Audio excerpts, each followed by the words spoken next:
Values that I have were instilled to me by my father. My father was a professional truck driver for over 40 years. He taught me how to be respectful of other people. He taught me how to be honest. And I turned that over, and that's how I operate my truck every day. I'm respectful for other people. I'm honest when I do my logs. When I'm out there on the interstate, I obey the speed limits. I watch my following distance. So those values that my dad instilled in me kind of make me the professional that I am today.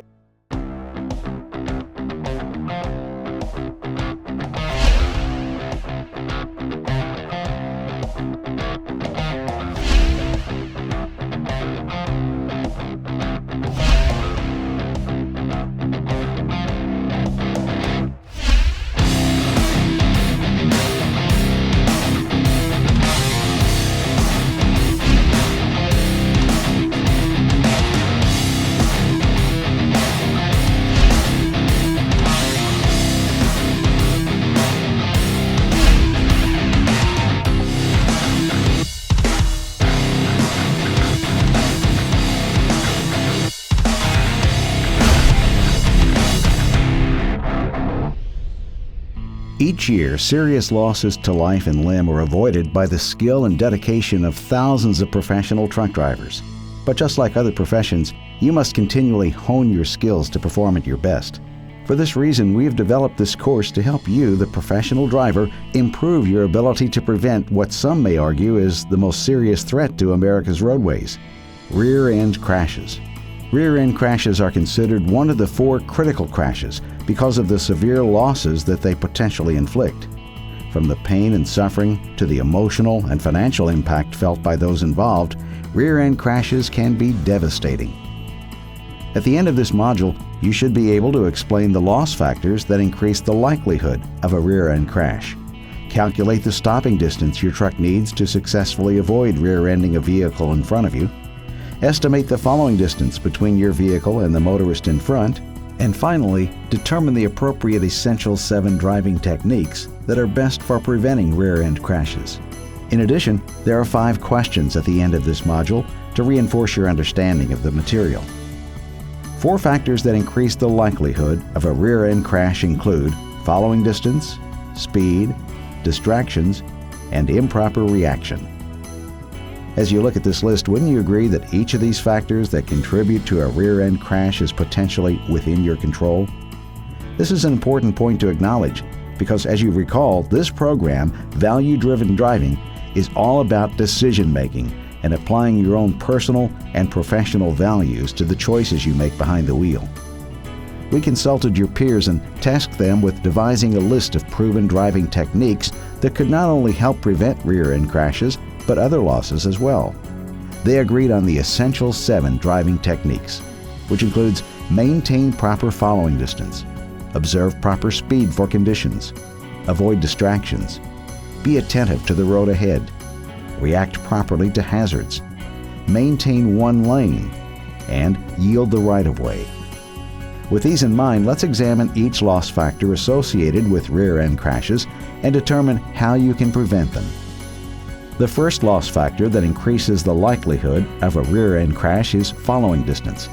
As a professional driver, you know how difficult it is to manage the space around your truck, especially in front of you. With increased traffic congestion and drivers weaving in and out of your lane, keeping a safe following distance may seem impossible at times. Nevertheless, you can drive in a manner that protects yourself and others as best you can. So how close is too close to the vehicle in front of you?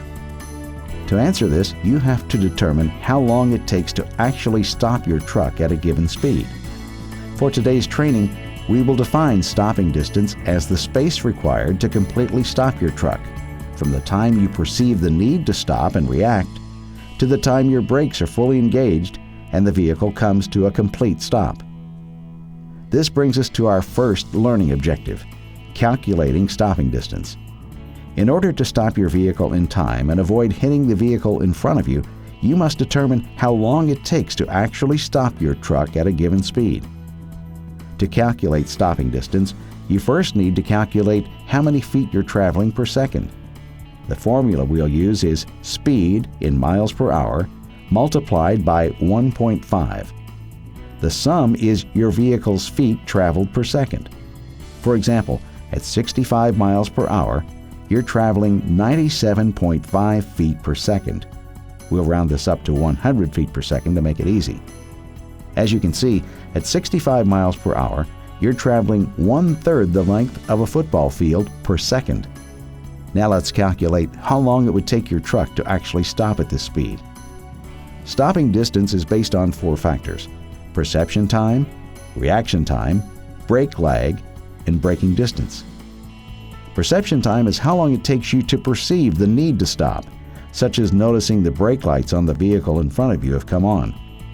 If you're fully alert, meaning you're not distracted by something like your cell phone or fatigue, your brain can take up to 1.5 seconds to perceive the need to stop. Since you're traveling 100 feet per second, multiply your perception time of 1.5 seconds by 100 to get 150 feet traveled per second. Next is reaction time. Reaction time is how long it takes you to react and put your foot on the brake pedal. This takes approximately 1 second to do, so 1 times 100 equals 100 feet traveled per second. Brake lag refers to the time it takes for the air brake system to function. This is generally 3/4 of a second, or 75 feet. And finally, the braking distance is how long it takes the truck to actually stop once brakes are applied. Assuming the brakes are functioning properly and the tires have adequate tread and traction, a fully loaded tractor-trailer could take an additional 340 feet to stop.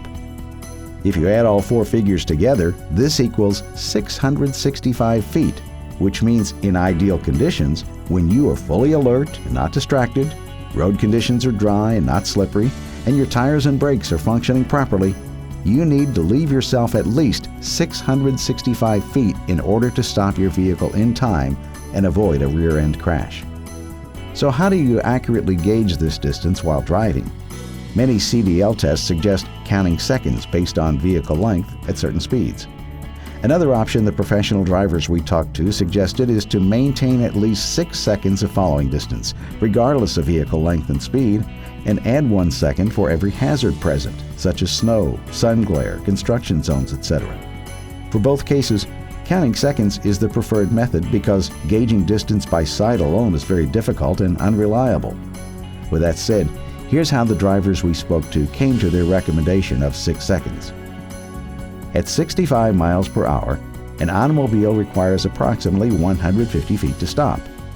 If you're 1 second behind that vehicle, which is only 100 feet, you will impact that vehicle in 250 feet. Knowing your truck needs at least 665 feet to stop, it's clear that 1 second of following distance is not enough space. Now let's triple your following distance to 3 seconds. A 3-second gap equates to 300 feet. Add in the auto stopping distance of 150 feet, and your potential impact occurs at 450 feet. Still not enough following distance to avoid a rear-end crash. It's not until you reach 6 seconds of following distance that the picture changes. 6 seconds equates to 600 feet. Add another 150 feet for the auto stopping distance, and now you have 750 feet to stop your truck, which is more than enough space at this speed. Just remember, this is in ideal conditions. If additional hazards are present, like rain, ice, or you're being tailgated, you'll want to add an additional second for each of these. The best way to count seconds is to look at the vehicle in front of you, and when it passes a stationary object, like a road sign, tree, or overpass, begin counting. 1001, 1002, 1003, and so on, until your vehicle passes the same stationary object. If you count 6 or more seconds, you have a proper following distance. If not, you need to slow down and leave yourself more space. Here's a demonstration in a real-world setting. From inside the cab, you can see the vehicle in front of you. Now, when that vehicle passes a stationary object, start counting 1001, 1002, and so on. In this case, the driver has over 6 seconds, which is just right for these conditions. Now let's look at some drive cam footage of a distracted truck driver. To the left is the in-cab view, while on the right you see what the driver sees outside.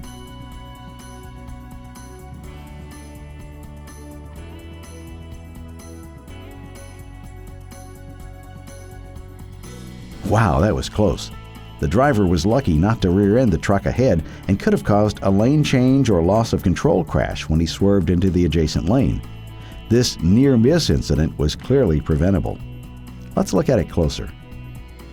The driver starts out with plenty of following distance, but when he starts using his cell phone, he fails to see traffic slowing ahead. The driver took evasive action that nearly ended in catastrophe. This is a good example of why following distance is key to preventing rear-end crashes. For this reason, professional drivers listed maintain proper following distance as one of the essential 7 driving techniques necessary to preventing rear-end crashes. The second loss factor that increases the likelihood of a rear-end crash is speed. We can agree that out on the road there are vehicles going all different speeds. From the fast and furious drivers racing to get where they want to go, to those driving Miss Daisy and leisurely taking their time to get to their destination. In either case, varying traffic conditions can make managing the space around your truck a constant challenge. This is why the speed you choose to drive your truck has a direct effect on your ability to maintain proper following distance. Having said that, would you agree that at any given time you are either driving your truck faster than the flow of traffic, slower than the flow, or the same? Let's look at how each of these driving decisions affects your risk of a rear-end crash. If your speed is faster than the flow of traffic, you will continually move up on slower vehicles, making it very difficult to maintain proper following distance on a consistent basis. Besides wearing down your brakes faster and consuming more fuel, going faster than the flow of traffic requires you to constantly change lanes in order to move around slower vehicles, thus exposing yourself to an increased risk of a lane change crash. Another approach is to drive with the flow of traffic. This is the common choice, but it presents 2 problems. One, if the flow of traffic is exceeding the posted speed limit, you would have to break the law to keep up. Besides the increased wear and tear on equipment and risk of a crash, speeding violations affect your insurance, SMS scores, and driver qualification. Plus, what if another vehicle pulls in front of you, like we see here? As you can see in this drive cam example, the truck was traveling with the flow of traffic, if not a little faster, and didn't have proper following distance to start with. The car made a dangerous and aggressive move when it cut off the truck, and naturally, the truck driver was not pleased. He had to brake hard to avoid a rear-end crash, then sped up to get back in the flow of traffic. Professional drivers agree that having to constantly slow down and speed up is frustrating and only adds stress to their trip. The third option is to drive slightly slower than those around you. Some drivers say this approach makes it feel like they're driving backwards or are a hazard to other vehicles. But in reality, neither is true. You're still moving forward, and you are not the hazard. The faster, more aggressive vehicles around you are creating the hazard. This leads us to our next Essential 7 driving technique: observe the proper speed for conditions. You can minimize the risk of being involved in a rear-end crash by reducing your speed 2 to 3 miles per hour below the posted speed limit. This allows faster traffic to naturally flow past you. And if a faster vehicle pulls in front of you, it too would most likely pull away with little effort on your part to reestablish proper following distance. The third loss factor that contributes to rear-end crashes is distractions. Whether you're in the middle of rush hour traffic or passing through a school zone, unexpected hazards can appear very quickly, and that is why you need to be fully alert and aware of your surroundings when you're behind the wheel. There are 3 types of distractions: mental, visual, and manual. Mental distractions include daydreaming, talking with a passenger or on a cell phone, and being preoccupied with work, family, and other issues. In each case, the driver's mind is focused on something besides driving. Next are visual distractions. Visual distractions can be anything viewed inside or out of the cab that diverts your focus away from driving. For instance, looking away too long to read a billboard, gawking at a passing crash scene, or even staring too long at a fixed object you're using to gauge your following distance. In these cases, instead of looking ahead for signs of stopping or slowing traffic, you're looking elsewhere. And finally, manual distractions are when a driver uses one or both hands to perform a secondary activity while driving, such as texting, eating, drinking, adjusting the radio or GPS, and reaching for an item dropped on the floor. In all of these cases, the driver is distracted long enough to lose sight of vehicles stopping ahead, like we saw earlier from the dash cam footage. Just think, if you're driving 65 miles per hour and get distracted for 3 seconds, you will have driven the length of a football field without knowing what was happening in front of you. That is why professional drivers added avoid distractions like eating, drinking, texting, talking on a cell phone, and daydreaming to the list of essential 7 driving techniques. If you need to make a call or get out of the truck to refocus, find a safe place to pull over and take care of business without letting it affect your driving. Furthermore, be attentive to the road ahead. Focus on driving and what's happening in front of you to avoid rear-end crashes. The final loss factor we will discuss is improper reaction. To better illustrate this, we reviewed a driver's statement concerning a rear-end crash that we hear too often. Quote, "I was traveling in heavy traffic when I saw brake lights up ahead. I checked my left mirror to see if the left lane was clear so I could move over. There were 2 cars approaching fast. When I looked back ahead, traffic was still stopping. I hit the brakes but was unable to stop in time." Clearly, the driver's first reaction to traffic stopping ahead was to find an escape route to the left. The problem is that the time spent looking for an escape route took away from the time needed to get stopped. For this reason, drivers added react properly to hazards as an essential 7 driving technique. The proper reaction to traffic braking ahead is to stay in your lane, get off the power, and get on the brakes. A good way to mentally practice how you would react to hazardous situations is to continuously scan your surroundings and ask yourself questions like, what if a deer suddenly jumped out on the road? Or what if traffic ahead stopped suddenly? How would you react? This can be very helpful in keeping you mentally sharp. To recap, we discussed how rear-end crashes are considered a critical crash because of the severe losses they can cause. Factors that increase the likelihood of a rear-end crash include following distance, speed, distractions, and improper reaction. To determine if you have the proper following distance, we first demonstrated how to calculate the stopping distance of your truck.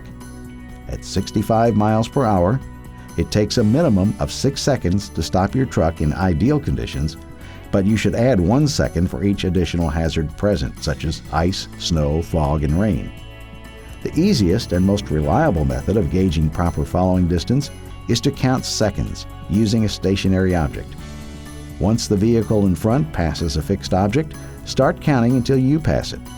If you're closer than 6 seconds, you'll want to ease off the accelerator and give yourself more room. We also discussed how speed can increase the likelihood of a rear-end crash.